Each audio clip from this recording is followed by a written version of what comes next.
नमस्कार दोस्तों, कैसे हो आप सभी लोग। आप सभी लोगों का नवजीवन क्लासेज में एक बार पुनः हार्दिक स्वागत और अभिनंदन है।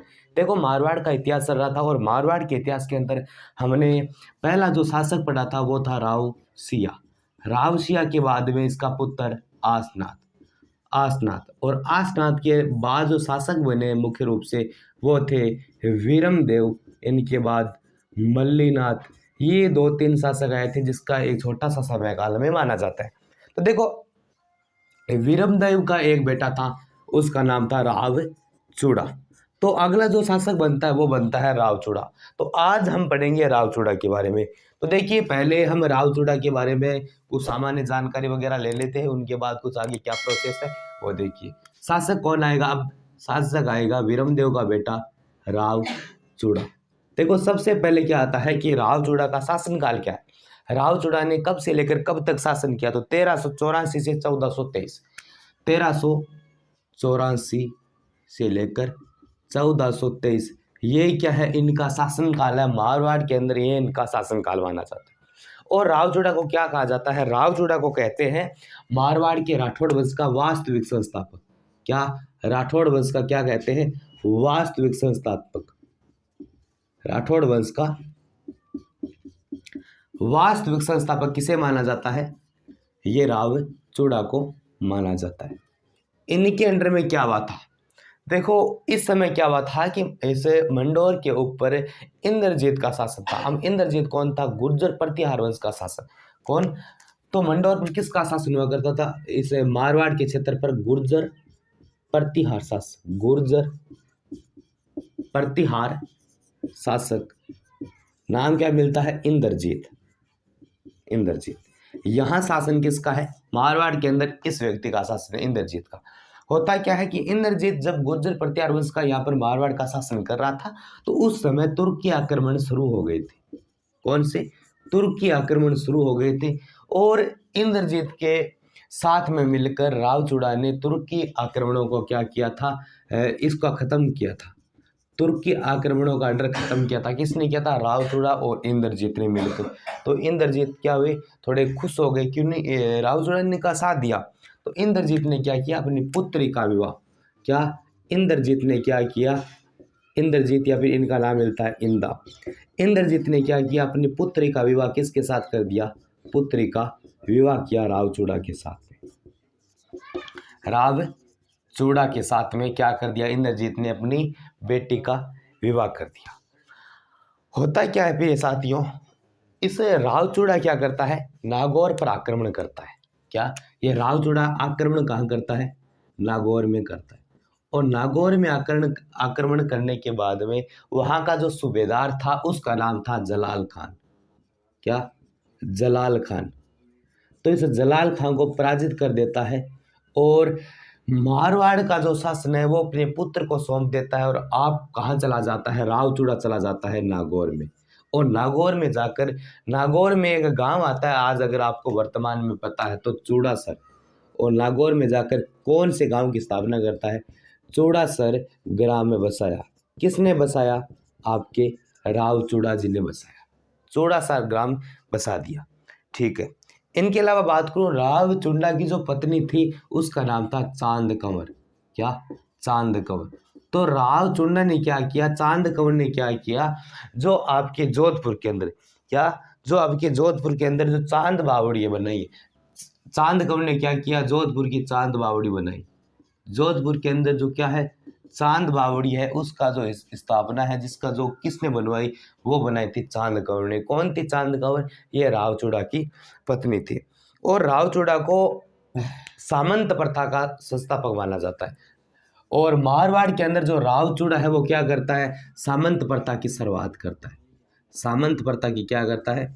शुरुआत करता है। लेकिन कहते हैं सामंत प्रथा की शुरुआत तो किसने की है? राव चूड़ा ने की है। लेकिन इसका जो वास्तविक संस्थापक माना जाता है वो माना जाता है राव जोधा को। क्या माना जाता है? वास्तविक संस्थापक किस चीज का? सामंत प्रथा का। किसको माना जाता है? राव जोधा को, जिसने जोधपुर नगर बसाया, जिन्होंने मेहरानगढ़ दुर्ग बनाया। राव जोधा को माना जाता है। अब देखो, कहते हैं राव चूड़ा की मृत्यु किस प्रकार हुई है। अगर वो चीज देखिए तो होता क्या है कि जो पुंगल के भाटी थे, पुंगल बोले तो बीकानेर वाले क्षेत्र, उधर की साइड जैसलमेर वाले, तो पुंगल के जो बाटी लोग थे उन्होंने क्या किया, मुल्तान के सेनानायक सलीम को नागौर पर आक्रमण करने के लिए बुलाया। कौन? पुंगल। तो पुंगल के जो बाटी वंश थे, पुंगल के जो बाटी है, उन्होंने क्या किया, पुंगल और आपके चूड़ा की बिल्कुल भी बनती नहीं यहाँ के लोगों को। तो यहाँ के बाटियों ने क्या किया, मुल्तान, और उस समय मुल्तान का जो वजीर हुआ करता था, मुल्तान का जो शासक था, या फिर बोल सकते मुल्तान का सेनानायक था, वो था सलीम। तो पुंगल के लोगों ने इस सलीम को कहा कि आप कहाँ पर आक्रमण करो, आप नागौर पर रावचूड़ा पर आक्रमण करो। ठीक, आक्रमण कर दिया और रावचूड़ा को संधि के झांसे में पजा लिया। किसने? संधि के झांसे में पजा लिया कि हम आपसे संधि करना चाहते हैं, क्योंकि रावचूड़ा भाई इतना शांत स्वभाव का व्यक्ति था, तो वो कुछ युद्ध वगैरह नहीं करना चाहता था। तो उन्होंने कहा कि हम आपके साथ संधि करेंगे और कुछ भी नहीं करेंगे। और धोखे से 15 मार्च 1423 को रावचूड़ा की मौत हो जाती है।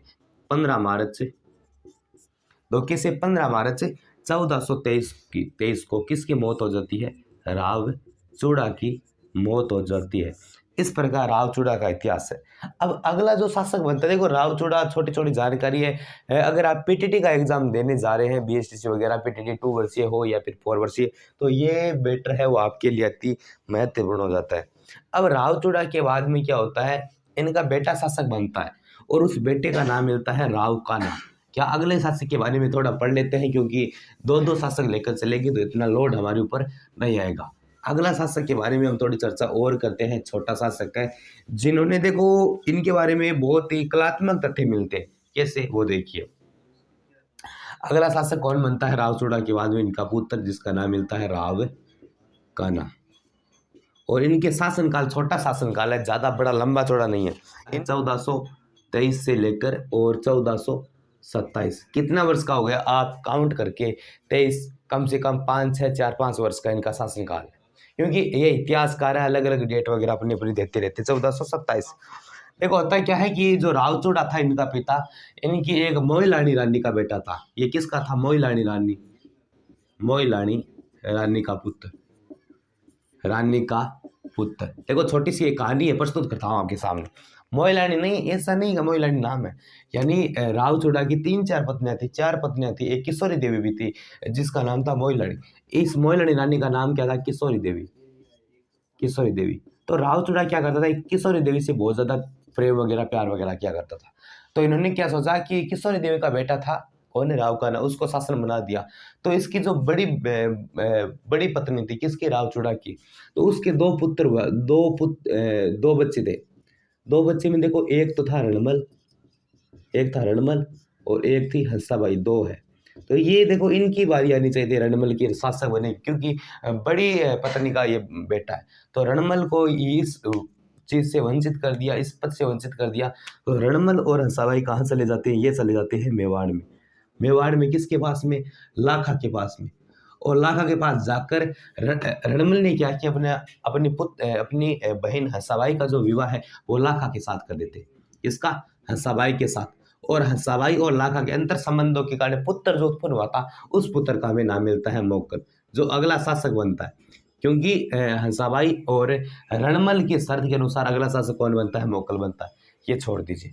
अब देखो, राव कान्हा के बाद में क्या होता है? परिवार की स्थिति बिल्कुल उजड़ जाती है। और कान्हा उस समय पुंगल के भाटियों, ये जो कान्हा था ना, ये क्या लगभग पुंगल के भाटियों से लड़ाई पंगा ले लिया। पुंगल के भाटियों से युद्ध शुरू, भाटियों के साथ युद्ध है वो क्या हो गया? शुरू हो गया। क्योंकि पिता ने ये काम छेड़ दिया था। क्योंकि जब पिता ने वैसे छेड़ा क्या था कि पुंगल उस समय, आपको पता है, मुल्तान के सलेम को बुला लिया, युद्ध वगैरह किया, तो उस समय क्या एक परिवार की स्थिति नाजुक हो गई थी। तो ये हो गया। और कान्हा के लड़के रणधीर और नरबद, कान्हा के 2 लड़के थे। इस कान्हा के एक तो था रणधीर, ये बच्चे हैं, और एक मिलता है नरबद। इन्होंने क्या किया, रणधीर और नरबद ने, इन्होंने क्या किया, इन्होंने देखा कि ये कान्हा इतना अच्छा काम नहीं करना है। अगला शासक रणधीर और नरबद के बीच में क्या होती है? लड़ाई होती है, क्योंकि 2 बेटे हैं। ये कान्हा व्यास के बाद में रणधीर सोचता है मैं शासक बनूं, और नरबद सोचता है मैं शासक बनूं।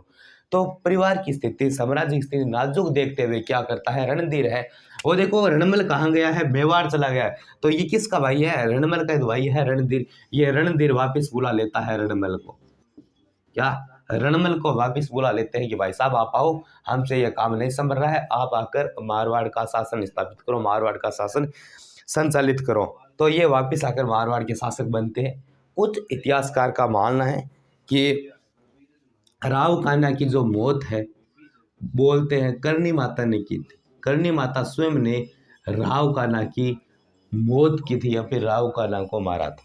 तो इस प्रकार हमने पढ़ लिया राव सिवा को, उनके बाद आसनाथ को, दोहड़ को। दोहड़ ने चक्रेश्वरी माता का जो चक्रेश्वरी माता की जो मूर्ति थी उन्होंने बाड़मेर नगाड़ा में स्थापित किया। शायद मैंने उसमें आसनाथ बताया, तो वो देख लीजिएगा आप। दोहड़ ने वहां लेकर आए तो कंफ्यूज में ये गलती वगैरह मिस्टेक हो जाती है, तो मैं माफी चाहता हूँ। दोहड़ ने वहां चक्रेश्वरी माता का मंदिर नगाड़ा बाड़मेर में स्थापित किया था।